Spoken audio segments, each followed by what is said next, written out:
Muy buenos días, queridos estudiantes. Bienvenidos a una nueva clase de literatura.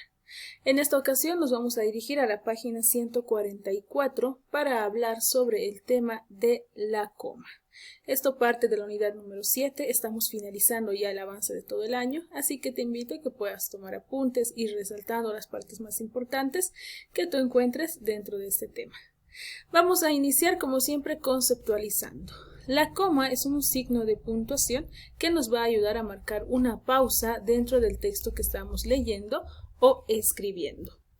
La coma tiene como característica ser un poquito más breve que el punto y ser un poquito más larga que un punto y seguido. La coma, jóvenes, nos va a permitir a nosotros respirar cuando estamos realizando una lectura en voz alta y también nos va a permitir separar algunas ideas dentro de una oración escrita. Entonces, la coma tiene diversas funciones que las vamos a analizar en este tema. Vamos a iniciar con una de sus primeras funciones, uno de sus primeros usos. La coma se utiliza para separar componentes de una enumeración. ¿Qué es una enumeración? Cuando yo quiero dar a cuenta varias cosas en uno, por ejemplo, quiero comer, no sé, pollo, papas, arroz. Cuando quiero enumerar ciertas cosas, ciertos seres, voy a hacerlo mediante la coma.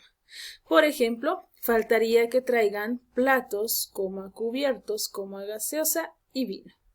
Estoy enumerando. ¿Qué tienen que traer? Platos, cubiertos, gaseosas y vino. Entonces, la coma lo puedo utilizar para poder enumerar objetos, alimentos, pero también lo puedo utilizar para enumerar personas. Por ejemplo, Sofía, Laura, Irene y Beatriz se reunieron como cada sábado. Acabo de nombrar personas, por lo tanto, estas personas están siendo enumeradas mediante una coma. El segundo uso de la coma se refiere a separar los sustantivos. ¿Qué significa esto? Nos va a mencionar quién está hablando esto. Por ejemplo, después de esto, querido amigo, no seremos los mismos. Cuando yo quiero especificar a quién me estoy dirigiendo dentro de la oración, lo voy a hacer mediante las comitas. ¿Dónde van a ir estas comas? Al centro de la oración, después del sustantivo que va a estar adelante. También es importante recordar que acá tienen que haber dos comas, no solo una. Por ejemplo, mucha atención, estudiantes, a las preguntas del examen. ¿Quiénes tienen que poner atención? Son los estudiantes, porque a ellos va dirigida esta oración. Entonces, en medio de dos comitas. No te preocupes, mamá, voy a llegar temprano. ¿A quién le estamos diciendo esto? A mamá. Entonces, segundo uso de la coma, separar los sustantivos que nombran al interlocutor. ¿A quién va dirigida esa oración? Tercer uso de la coma.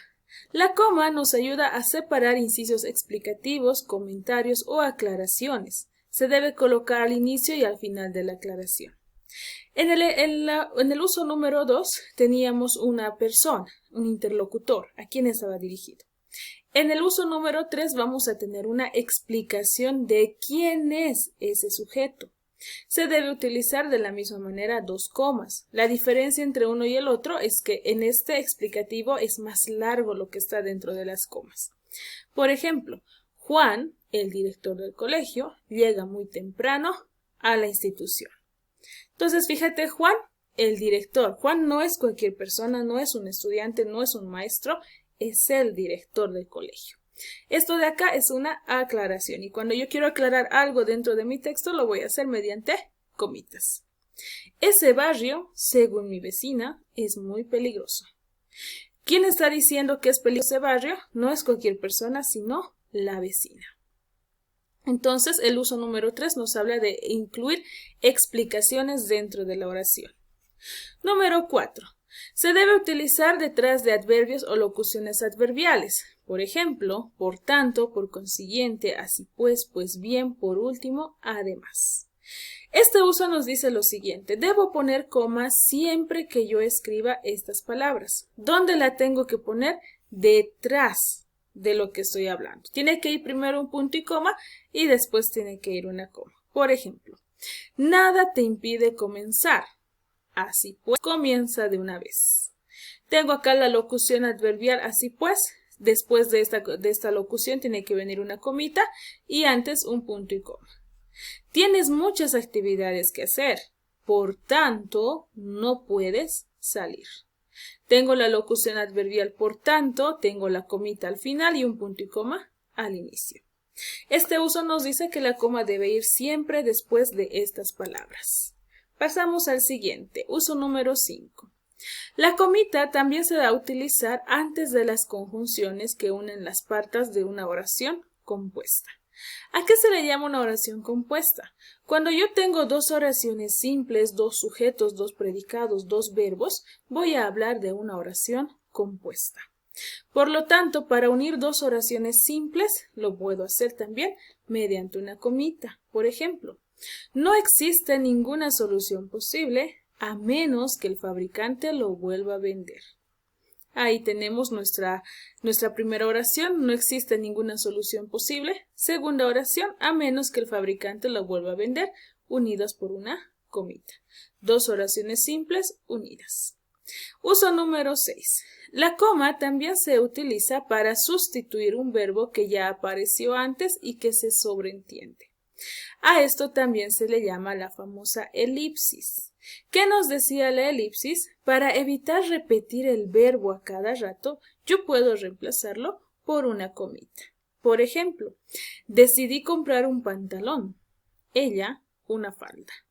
En vez de decir ella decidió comprar, fíjate que estoy eliminando este verbo por una comita. Por lo tanto, estoy suponiendo que el verbo se sobreentiende. Mi hermana es rubia, su amiga pelirroja. En lugar de decir su amiga es pelirroja, estoy quitando este verbo reemplazándolo por una comita. A esto, repito, se le llama elipsis verbal también. Uso número 7. La coma también se utiliza para separar decimales de los números enteros. Esto es muy importante, jóvenes. Cuando nosotros utilizamos una comita, lo hacemos para separar decimales, no enteros. Por lo tanto, si tú te equivocas al escribir y en lugar de decir 50,35 dices 50.35, estarías confundiendo a tus lectores. Por lo tanto, si yo quiero sacar decimales, uso la coma. Dice, los decibeles de la luz están 50,35 watts más alto que lo normal. 50 es el número entero y 35 son los decimales. Mi resultado fue 23,7. Creo que me equivoqué. 23 es el entero, decimales 7, 0. Muy bien, hasta acá llega la explicación sobre los usos de la coma. Como te habrás dado cuenta, no es nada complicado. Simplemente hay que saber reconocerlos y poder tomarlos en cuenta. Es importante también, no te olvides, que la coma siempre nos va a indicar una pausa en la lectura. Cuando tú estás leyendo en voz alta y ves una coma, lo que tienes que hacer es descansar unos pequeños segunditos y respirar por la nariz, nunca por la boca. Y continúas la lectura. Entonces es importante recordar que la coma es uno de los signos más utilizados hoy en día, lo utilizamos en absolutamente cualquier texto. Muchas gracias por tu atención, vamos a trabajar las páginas del cuadernillo, así que te invito a regresar a la clase en vivo a Zoom para que puedas revisarlo. O revisar también qué páginas hay que hacer desde la plataforma. Gracias por tu atención.